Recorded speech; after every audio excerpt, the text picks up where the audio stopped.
क्या करते हो? खामोश रहता हूं। खामोश रहने के अलावा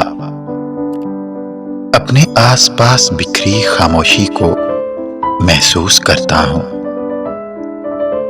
तो किसी से बात क्यों नहीं करते? क्या बात करूं?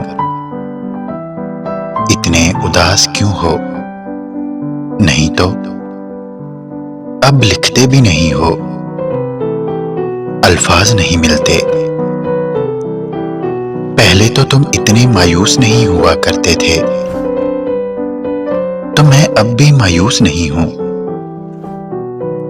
फिर आंखों में नमी क्यों? मैं खुद भी नहीं समझ पा रहा। कुछ कहना चाहते हो? कोई सुनने वाला नहीं। मुझसे कह दो। कहने को भी कुछ नहीं।